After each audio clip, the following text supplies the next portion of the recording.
The information in our country has been withheld from us, and because offices such as the CIA and other government agencies choose to keep us uninformed so that they may better guide us in their decisions according to their agenda instead of the agenda of the American public. The American public has a right to know. The world has a right to know that long before the days of crude oil, there was hemp. Hemp dominated our textile market, our energy market, our biomass market, our building market. It was even above the market of pulpwood or trees for paper. And it has only been in the last 73 years that they've been able to accomplish this and keep us in the dark.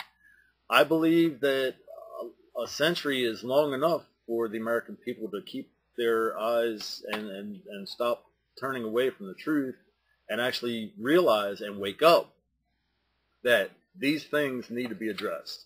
We need to let our congressmen know, we need to let our legislatures know, we need to let our government know that we're not going to stand for this lie anymore, and we want the truth brought out, and we believe those that were responsible should be held accountable. It's totally unreasonable that these people should get away with what they've done to not just the American public, but to the whole world. They are directly responsible for the health and welfare and well-being of every citizen on this planet. I believe that hemp will be a way to turn back to. It'll be a way to see our future grow. We would be green again instead of being held in pollution. There would be less lung cancer because of pollution. There would be a lot less disease because of the petrochemical industries, the diseases that they have directly caused because of their byproducts and their products and their pollution. I believe that we all need to take a stand. Brainwashing.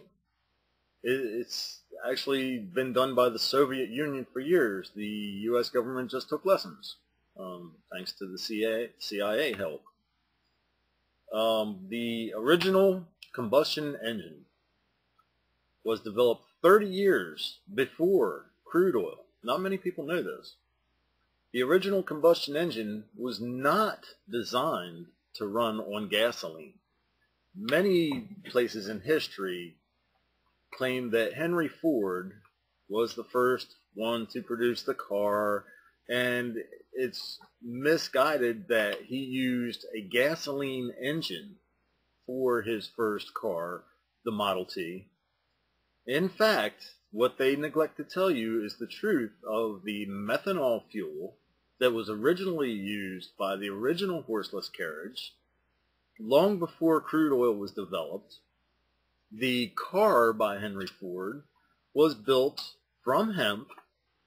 The car parts for the motor were made from hemp. The body, the paint, everything to do with it had to do with hemp. Even Harvey Firestone, who developed the tires for Henry Ford, even then used not just the rubber tree plant as a fiber, but he also used the cordage in hemp to develop the actual tire that actually went on Henry Ford's cars as well.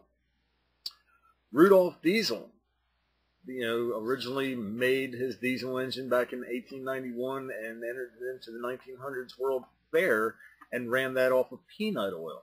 Later, George Schlichten invented the quarter counting machine, which enabled diesel engines to run off of hemp seed oil.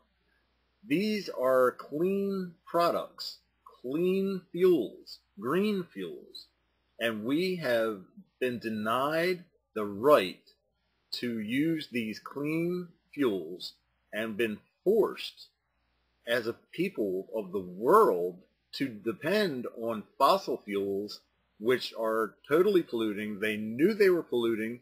They knew what they were getting into when they were introducing these chemicals into our world, into our society, into our water, into our air, and they've gotten away with it by directly playing on people's fears of anything that they chose to mold at the time. Since hemp was an 80% factor in their profiteering of their industry, hemp was a direct threat to the crude oil industry. So hemp had to go. They made it so that hemp had to be illegal so that way they could eliminate the 80% threat against their market, and crude oil would take its place, and we would depend 100% as a monopoly on crude oil. We were forced into a monopoly. There was different organizations that broke apart that were specific oil companies, but they still all dealt with a central crude authority. Nowadays they call it OPEC.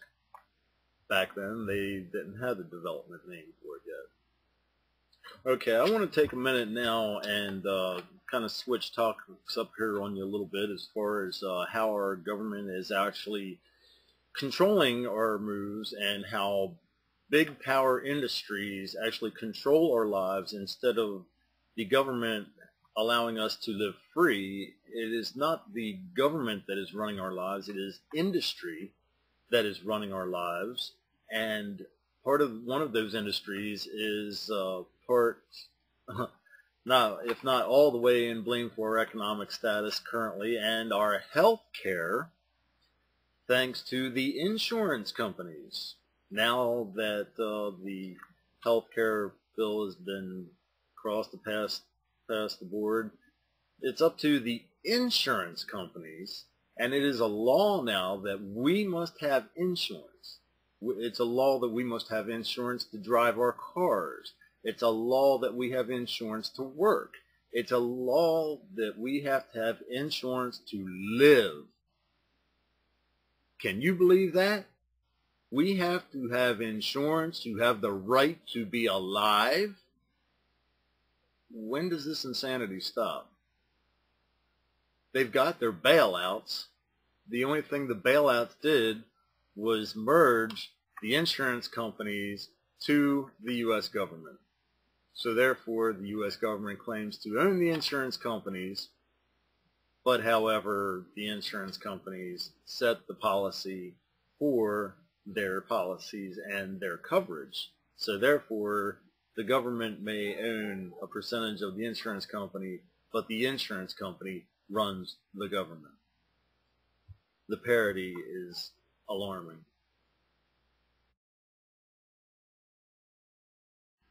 As far as tectonic plates, the tectonic plates never stopped moving. They're still moving. It happens very slowly, and it may not even happen within 1 or 2 lifetimes, but they still do move. They are pieces of a puzzle, and they are subject to move to gravitational forces. A gravitational force strong enough to move a tectonic plate and cause earthquakes and volcanic eruptions can happen as easily as a large celestial body, planetary mass or meteor could pass in between the Earth and our moon, creating a major magnetic disruption within our magnetosphere of our planet, and thus causing gravitational shifts, thus causing tectonic movement, destabilization, winds, weather, our tides for our ocean. Personally, I have made a prediction of April 5th, 2013. A lot of them think that it's going to be 12/21/2012. Well, I agree. Something probably pretty fantastic probably will happen on that date, but I don't think we'll be seeing the destruction of the planet on that day. I believe it'll happen probably a few months later.